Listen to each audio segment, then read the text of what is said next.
আসলে সারসংক্ষেপ বিষয়ে বলতে পারি, সেটা হচ্ছে বগুড়ার কৃতি সন্তান মাননীয় প্রধানমন্ত্রী জনাব তারেক রহমান বগুড়ার উন্নয়নে সবসময় সচেষ্ট ছিলেন।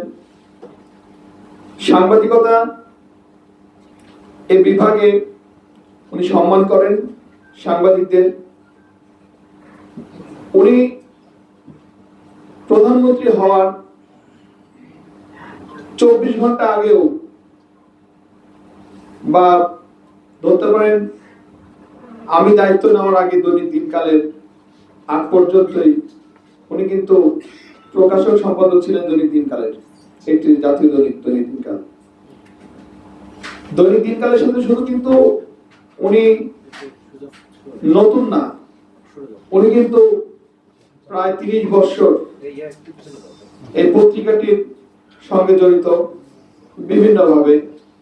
এবং আমি যতদূর জানি 91, 92 বা 93 এর দিকেও উনি দৈনিক দিনকালকে অনেক সময় দিয়েছে। ধরা চলে মাননীয় প্রধানমন্ত্রী আমাদের সংবাদপত্রেরই লোক একজন ছিলেন। মাননীয় প্রধানমন্ত্রীকে আমি রিকোয়েস্ট করব যাতে বগুড়ার বাংলাদেশের সঙ্গে বগুড়ার ব্যাপারটা একটু, সাংবাদিকতার ব্যাপারটা একটু মানে বেশি নজর দেয়। এখানে শিল্পের শহর, সাংবাদিকতার শহর, এখানে অনেক পত্রিকা আছে এবং বগুড়া যেহেতু নর্থ বেঙ্গলের একটি দ্বার বলে, গেটওয়ে বলে, এখানে অনেক গুরুত্বপূর্ণ এই জেলা ভূমিকা রাখে। এই জন্য এখানে কিন্তু জাতীয় পত্রিকা এবং টেলিভিশন যত মিডিয়া আছে সবগুলো কিন্তু ব্যুরো অফিস আছে, জেলা প্রতিনিধি আছে। অনেক জেলায় দেখছি আমি জেলা প্রতিনিধি, কিন্তু এখানে কিন্তু গুরুত্ব দেয় সবাই। এবং এখানে আমাদের একটু প্রেস ক্লাব আছে, এখানে ঐতিহ্যবাহী পত্রিকাগুলো আছে, সাংবাদিক আছে। আমি রিকোয়েস্ট করব আপনাদের জন্য এখানে যেন বগুড়া আজিজুল হক কলেজে একটি সাংবাদিকতা বিভাগে একটা সাবজেক্ট খোলা হয়, একটা অনার্স সাবজেক্ট। এবং পাশাপাশি আমাদের এখানে দাবি করেছেন আমাদের বয়োজ্যেষ্ঠ এবং বন্ধুবর সাংবাদিকরা, সেটা হচ্ছে পিআইবির একটি শাখা। আমি জানি না এটা কতদূর কি হবে, তবে পিআইবির যে পরিচালক আছে, মানে ডিজি আছে, উনি আমাদের বগুড়ার কৃতি সন্তান ফারুক আসিফ। আমি তার সাথে পরামর্শ করব এবং যথাযথ মিডিয়ার মানে তথ্য মন্ত্রণালয়ের বিভাগগুলোতে আমি খোঁজ নেব।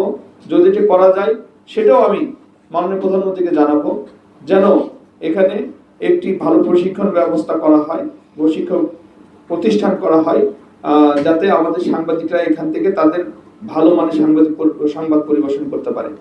আর আপনাদেরকে সবাইকে ধন্যবাদ জানাচ্ছি। আমি আপনাদের এখানে উপস্থিত হতে পারে অনেক আনন্দিত, কারণ এখানে অনেক মুখ দেখলাম, যে মুখগুলো দেখে আমার খুব ভালো লাগলো। আর মনে পড়ে গেছে আমার সেই অতীতের কথাগুলো, সেগুলো আমি স্মৃতিচারণ করেছি। সবাই ভালো থাকবেন।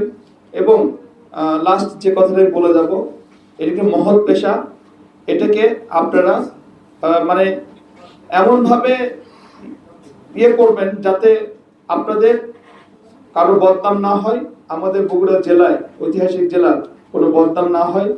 আরেকটা লাস্ট কথা, সেটা হচ্ছে আপনারা এমন কোনো সংবাদ পরিবেশন করবেন না যে সংবাদ পরিবেশন করলে মানে আমাদের বদনাম হবে। এই জিনিসটা সবচেয়ে বেশি গুরুত্ব দিবেন। অনেক জিনিস আসবে, এটাকে পাশ কেটে যেতে হবে।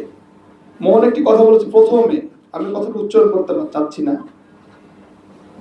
মানে আপনারা যতটুকু সম্মান রাখতে জেলার কাজ করতে হয়, এটুকু মাইনাস করে কাজ করবেন, যাতে আমরা এই জেলাকে অনেক আগে নিতে পারি। আর এখানকার আপনাদের সুনাম যে আছে, সুনামটা যেন মানে ঠিক থাকে, এই বলে আমি আমার বক্তব্য শেষ করছি। সবাইকে ধন্যবাদ। আসসালামু আলাইকুম।